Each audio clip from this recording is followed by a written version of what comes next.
안녕하세요. 이곳은 손흥민 선수에 대한 모든 정보를 분석하고 업데이트하는 손흥민 팬 축구 채널입니다. 이전까지 비교적 담담한 표정으로 경기를 지켜봤던 장면과 확연히 달랐고, 솔티는 올 시즌만 3번째 부상입니다. 토트넘 입단 이전까지 고질적인 부상이 없었고, 내구성은 검증받은 선수였음을 상기하면 올 시즌 랑킥에는 데뷔 후 가장 반전에 가까운 시즌입니다. 하지만 토트넘에게 낯선 장면이 아니고 첼시를 상대로 이름 복귀전을 가진 로메로와 반더벤 두 명이 모두 90분을 채우지 못하고 실려나간 기억이 있습니다. 두 선수도 모두 토트넘 입단 이전까지 내구성 측면에서 빨간불이 없던 선수들이었고, 이는 동시다발적인 현상입니다. 물론 오늘 설랑 키우기 접촉이 있었지만 그는 현역 때 내 9번 자리에서 뛰며 경기마다 공중부 경합을 해온 선수입니다. 팬들이 아니라 팀 차원에서 현상에 대한 분석과 해결책이 필요하고, 통계적으로 현재의 토트넘에서 뛰며 한 시즌 내내 건강한 곳은 하늘의 별따기가 되어 있습니다. 오늘 경기 이전에 또 다른 반전이 있었다면 손흥민의 워밍업 장면이었습니다. 그의 워밍업을 실제로 보신 분들은 모두 아시겠지만 평소에도 빠른 손흥민은 특히 워밍업 시점에 다른 선수들과 비교해 혼자 1.5배속으로 감은 듯한 착시 현상이 있는 선수입니다. 워밍업은 가볍게 하는 선수들도 포함되어 있기에 한 화면으로 보면 비교적 높은 에너지로 예열을 하는 손흥민이 특히 빨라 보이는 현상입니다. 하지만 오늘 손흥민은 일주일 휴식을 하고 들어온 다른 날들에 비해서 확연히 무거워 보였습니다. 독일 시절을 포함하여 벌써 15년째 그의 워밍업 대부분을 지켜보았고, 오늘 같은 날 실제 경기에서 그가 대단한 활약을 펼친 경기는 제로에 가까웠습니다. 워밍업에서 움직임이 빠를수록 원더골의 확률이 높았다고 말해도 과언이 아닐 만큼 그의 운동 능력은 경기장 입장과 동시에 보여졌습니다. 공식적인 부상 소식은 없기 때문에 훈련 중에 가벼운 타박상이나 근육의 회복 문제, 혹은 일시적인 컨디션 저하 등 다양한 추측이 가능합니다. 오늘만큼은 예상이 틀리길 바랐지만 한 장면에서 평소와 다름이 확연히 나타나기도 했습니다. 그는 근력보다는 근지구력이 돋보이는 유형이고, 최고 속도로 역습을 펼친 이후의 슈팅 파워가 평균과 비교해 독보적인 선수입니다. 즉, 근육이 발휘할 수 있는 최대의 힘보다는 근수축을 오랫동안 유지할 수 있는 신체적 특성을 가지고 있고, 상당히 많은 선수들이 역습 끝에 단독 찬스에서 어이없는 슈팅을 날리는 장면과 아예 다른 손흥민 피니쉬의 핵심이었습니다. 후반 51분, 손흥민은 하프라인 훨씬 아래까지 볼을 운반하기 위해 나타났고, 빈 공간으로 향하는 동료에게 정확히 패스를 연결합니다. 그의 앞에는 7명의 선수들이 있었지만 엄청난 스피드로 질주한 손흥민이 전체 선수를 통틀어 가장 빨랐습니다. 비슷한 위치에서 출발했지만 그와 메디슨의 거리 차이를 비교하면 손흥민의 스프린트가 축구에서 얼마나 위협적인 무기인지 누구나 알 수 있습니다. 결국 볼은 다시 손흥민에게 전달되었고, 손흥민은 경기장 절반을 뛰어온 상태에서 남은 체력으로 3명을 따돌리기 위해 횡으로 가속하기 시작합니다. 그와 함께 먼 거리를 달려온 7명의 상대들은 당연히 빈 공간으로 치고 가는 손흥민을 제어하지 못했고, 슈팅각을 막기 위한 움직임도 느려져 있었습니다. 반전은 손흥민이 디딤발을 짚는 순간 상체가 뒤로 열려버렸고 공은 하늘로 향했습니다.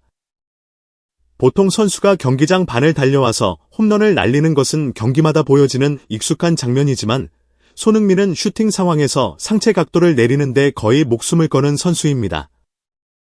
현역 내내 팀 훈련이 끝나면 개인 슈팅 훈련을 진행했고, 포인트는 상체 각도와 디딤발의 안정성이었습니다. 이는 16살 손흥민과 20살 이후 손흥민의 최대 차이입니다.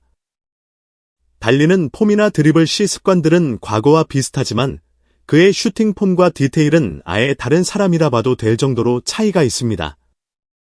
결국 손흥민은 특정 시기부터 가능한 한 빠른 슈팅을 하되 볼을 하늘로 보내지 않겠다는 의지가 분명해 보였습니다. 이는 현재까지도 정확도란 측면에서 그의 강력한 무기가 되었습니다. 오늘 슈팅 장면에서의 모션 디테일은 사이보그 같아 보였던 기존의 근지구력과 비교해선 사람 같아 보였고, 경기 이전의 워밍업 장면과도 연결선상에 있습니다. 참고로 지난 입스위치 전에서는 역습 이후의 슈팅에서 특유의 상체 모션을 가져갔고 디딤발은 완벽했으며 함께 달려온 누구보다 높은 에너지 레벨을 보이고 있었기에 일시적인 하루로 보여집니다. 부디 원인이 무엇이든 원래의 컨디션을 기원합니다. 오늘 말고도 올 시즌 몇 번의 홈런이 있었지만 대부분 상체각의 문제가 아니라 공이 발에 맞는 임팩트 지점에서의 미스였습니다. 이는 능력 혹은 체력과는 관계가 없습니다. 오늘 해설자는 손흥민이 과거와 비교해 그런 현상이 많다고 지적했지만 슈팅 디테일을 분석하면 정확히 오늘 같은 상황은 시즌을 통틀어 두 번째이므로 이는 일시적인 현상입니다. 20대가 아니라 10대 선수라도 경기장 절반을 달려오면 에너지가 떨어지고 상체가 열리는 것은 인간이기에 원래 당연한 현상입니다. 만약 손흥민이 남은 시즌 경기마다 스프린트 이후 오늘 같은 자세로 슈팅을 마무리한다면 그때가 과거와 다르다고 말할 수 있는 시점이고 시즌 이후에는 우스울 만큼 적은 수치입니다. 오늘 경기의 총평은 토트넘은 중원이 삭제되었고 상대의 전방 압박에 1차 빌드업이 90분 내내 봉쇄당했다 입니다. 평소엔 파이널서에서 창의력 등 다양한 주제가 나타났지만 오늘은 특히 골키퍼의 패스 이후 시작 지점부터 아예 빠져나오지 못하는 양상이 이어졌습니다. 최근 많은 팀들은 같은 경기 흐름에선 킥앤러시가 조합되며 전방을 압박한 상대 선수들이 없는 빈 공간을 노리는 축구가 보여지지만 토트넘은 1차 빌드업에서 롱패스가 제로에 가까웠고 쇼패스만으로 탈출을 시도했지만 여의치 않았습니다.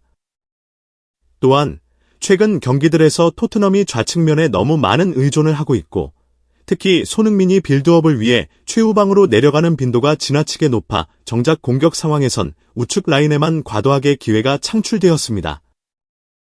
이는 상대가 이미 파악하고 있어 막기 쉬워질 것이란 말을 했었지만 오늘 경기는 평소에 비해 윙어들이 빌드업 지원 빈도가 낮았습니다. 결국 지원이 끊기니 공은 전방으로 아예 보내지지 않는 악재로 이어졌습니다. 최근 10경기를 분석하면 토트넘이 잘한 날 대부분이 스펜스 손흥민 조합이 1차 빌드업을 풀어내는 방식이었습니다. 그 조합이 가동되지 않거나 손흥민을 공격에 집중시키면 아예 빌드업이 막혀버리는 현상이 제법 오래 이어지고 있습니다. 그렇다고 손흥민을 90분 내내 빌드업에 사용하면 정작 공격 상황에선 팀의 가장 정확한 피니셔를 잃게 되는 것이고 스프린트를 통해 공격 복귀를 거듭하면 지나친 과부하로 이어지므로 팀 입장에서 거대한 난제가 되었습니다. 지난 시즌 토트넘이 단짝 1위에 올랐을 때 그 보름반의 주인공은 분명 메디슨이었습니다. 당시 그가 잉글랜드 대표팀에 불려갔던 이유는 명확합니다. 잉글랜드 전체를 통틀어 그러한 플레이를 펼치는 열번은 흔치 않기 때문입니다. 하지만 부상 이후 메디슨의 박은 경기마다 상당한 기복을 보이고 있습니다. 결국 토트넘은 중원의 누군가가 센터라인의 1차 빌드업을 반드시 돕고 해결해야 합니다. 그 지점이 해결되지 않으면 하프라인을 넘기도 힘든 상태입니다. 유로파 리그는 올 시즌 토트넘에게 남아있는 마지막 희망이고 2차전의 키워드 또한 단연 딜차 빌드업입니다. 1년 내내 흡사한 전술을 펼쳐온 감독이 갑자기 2차전에서 킥앤러시를 섞는 축구를 보이는 것은 가능성이 낮으므로 누군가 난세의 영웅이 나타나 하나의 볼을 전방으로 운반하기를 기도해야 하는 시점에 놓여 있습니다. 축구는 공을 상대 골문 근처까지 보내지 못하면 절대 이길 수 없는 종목이기 때문입니다. 가끔 토트넘이 강한 날, 특정 선수가 미치는 날이 있었고 부디 2차전에 비슷한 현상이 일어나길 응원합니다. 마지막으로 본머스와의 경기는 불과 이틀 후인 일요일이고 그 5일 후가 2차전입니다. 손흥민이 본머스전에 출전할지 알 수 없지만 분명한 것은 이변이 없는 한 2차전엔 반드시 선발 출전한다는 점입니다. 부디 토트넘이 가지고 있는 카드들을 체계적으로 분석하고 적절한 운영을 선보이길 바랍니다. 본머스전과 유로파 2차전에 누구누구를 몇 분 뛰게 할까의 고민은 90분 전술의 구상보다 어쩌면 더 중요한 과제입니다. 시청해주셔서 감사합니다. 이 영상이 마음에 드셨나요? 좋아요를 눌러주시고 구독해주시고 아래의 댓글로 생각을 공유해 주세요.